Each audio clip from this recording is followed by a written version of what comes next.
The other thing is, this is a cool slide. If you look at it, this is the omega-3 fats, and if you look at the omega-3 fats in wild animals versus grain-fed animals, you can see they're roughly 3 times higher. So if you can afford to find it, these are much better for you. Otherwise, go out and get grass-fed, much better than grain-fed meat. There's a variety of diseases there you can see that are linked to the low omega-3s in the diet. How about salt? Okay, we eat 10 grams of salt a day. That's an additive. People don't even think about it as an additive because we put salt in everything. In our processed foods. How about bread? We put salt in bread. Bread doesn't taste salty. We put it in everything. So we eat about 10 grams of it a day. And the best evidence tells us that salt was not part of the Western diet. And the first evidence for it comes from China. Here's a mountain of salt. If you look at that, there's a mountain of salt that's in Spain. It's big as an entire mountain.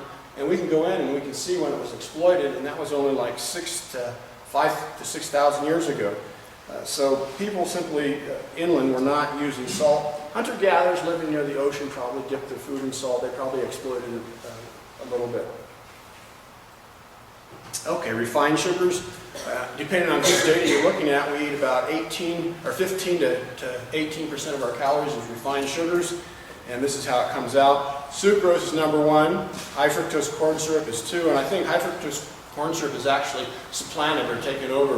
Sucrose is the number 1 sweetener in this country. And then you can see there's a few others, but a tremendous amount of calories from sugars. And so the first refined sugars were not made until about 500 BC, about 2,500 years ago from India.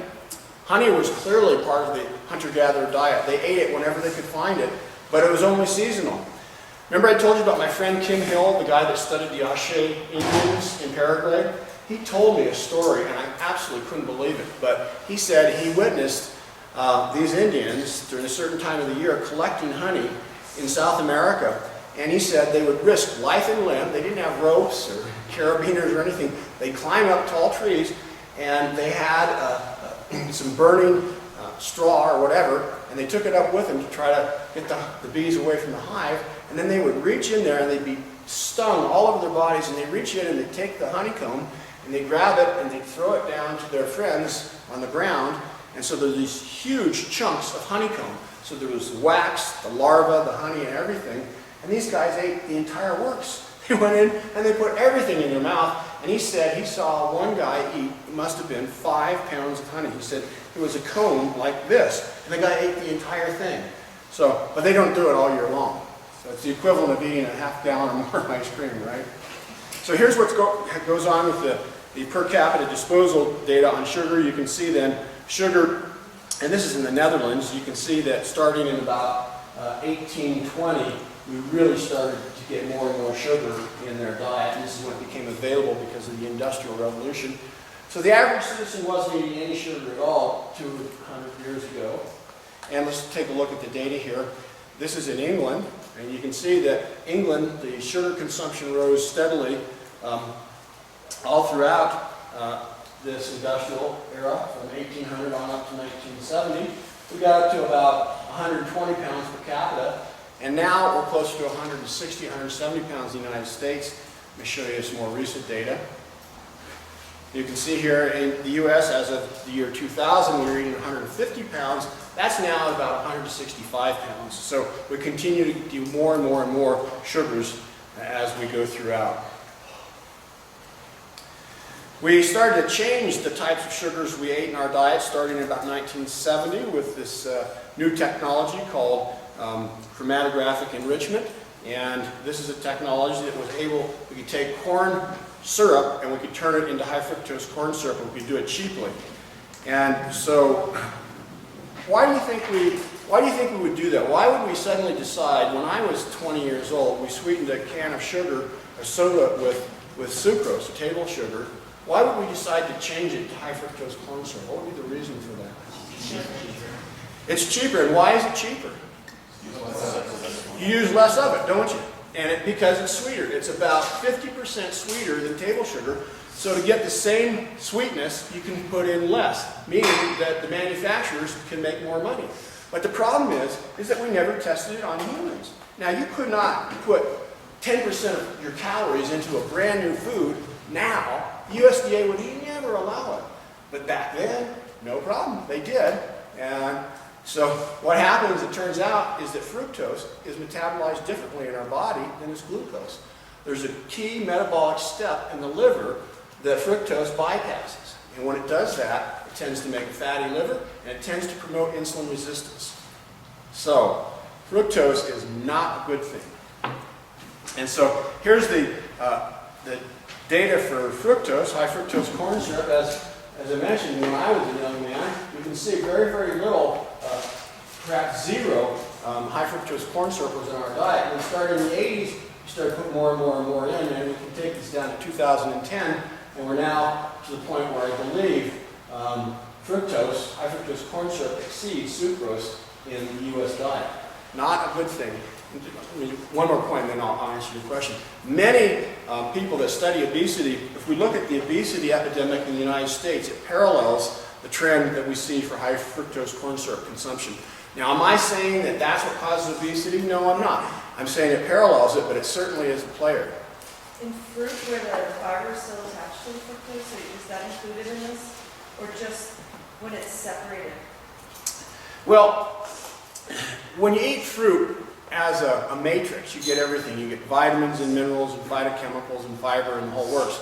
And fruit doesn't knock your blood sugar up like eating refined sugars. Now, fructose actually doesn't do much to your glucose levels. So fructose doesn't do much to glucose. But the way we eat fructose is we eat it as a high fructose corn syrup. And that's a mixture of glucose and fructose. So if we eat fructose all by itself without any glucose, it doesn't do much to the blood glucose levels. However, if we put just a little bit of glucose with it, it knocks the hell out of both glucose and insulin. And that's how we get our high fructose corn syrup. It's a 55%. When you drink a soda pop, it's 55% fructose, 45% glucose. And so metabolically, it's awful. Am I suggesting you go out and get pure fructose? No, that's even worse in terms of the way it can tend to promote fat. Fruit, if people are starting off and they're overweight or obese, I think they need to limit their fruit intake. Like, don't sit down and pound 2 pounds of grapes. Okay, eat a little bit. And in my website, I actually have a web page that shows you what the sugar content of all fresh fruits are, so you can kind of gauge to see what you are. So you go to my website, www.thepaleodiet.com, and you go under, I don't know, it's one of the, I think, one of the web pages on how to do things with nutrition. I can't remember. I haven't looked at my own website in a long time, but there's a web page there that shows the fruit content. Okay, we're finishing up here, so we can get some water and get close to cooling off, and we'll take a little break. If you want, we can ask some questions, and then we'll go to the next one. So here's the laundry list of diseases that are involved with refined sugars. You know what I've always said? Every organ of your body is a window into your metabolism, isn't it? Your eyes, your skin, your teeth, every single organ of your body is a window into your health and well-being. And if something turns your teeth black and rots them, it's probably not good for the rest of your body, is it? Okay? And increasingly, we're starting to find that out. The sugar lobbying industry is huge in this country, and they don't like a lot of this data. But it's working. We've gotten the soft drinks machines out of our school children, the elementary schools. I think that people are starting to become aware of the problems. Okay, the last one here is refined vegetable oils. And refined vegetable oils have been infused into our diet since about the turn of the century. I'll tell you one story, and then we'll call it quits here real soon, is my grandfather was a restaurateur that came out from Cincinnati. And he came to Hollywood in the early 1920s, and he established a restaurant in Hollywood. And so it was a small restaurant. He probably served maybe 50 up to 100 people or so. And so he had a cookbook. And the cookbook was how to prepare foods for large numbers of people. My grandfather died years and years ago. My mother's dead, and so I inherited that cookbook. And about 10 or 15 years ago, I was kind of thumbing through it just to see what was in there. And I was looking at the recipes, and there was not a single recipe that called for vegetable oil. There was not a single recipe that called for vegetable oil. The book was printed in 1913, and so the reason for it was that they didn't exist. Vegetable oils didn't exist in 1913. and they weren't part of the diet. The only oil that they had was olive oil, and just a very few recipes for that. So, vegetable oils then can be made with 3 processes: rendering, where you shred up whatever it is you're doing, and then you squeeze it out with a primitive press. More recently, we have these steel expellers and solvent extraction. So, up until recent times, the only oils that we made were these oils right here, walnut, almond, and so forth. Oops, put that in the wrong place. Here's a steel expeller. This is a miniature one, and you can put enough pressure on the seed, you can get any oil out of it. So we can heat non-traditional oils like cottonseed. That's what Wesson oil was. The first hydrogenated oils were made in 1897, so the trans fats, when you go down and you get processed foods, that's what makes the shelf life last so long, okay? Eat a Twinkie, it'll stay on the shelf forever because it's got these trans fats in it. And this is what's happened to vegetable oils since the turn of the century.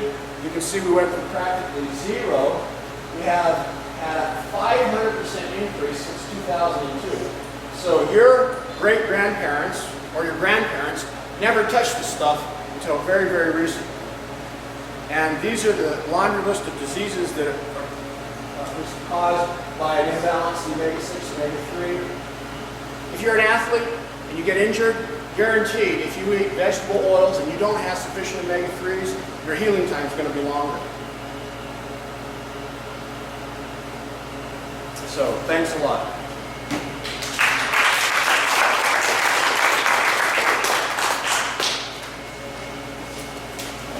So I don't know, we can, it's getting hot in here, get some water, cool yourself off. And if you want any questions, we'll take a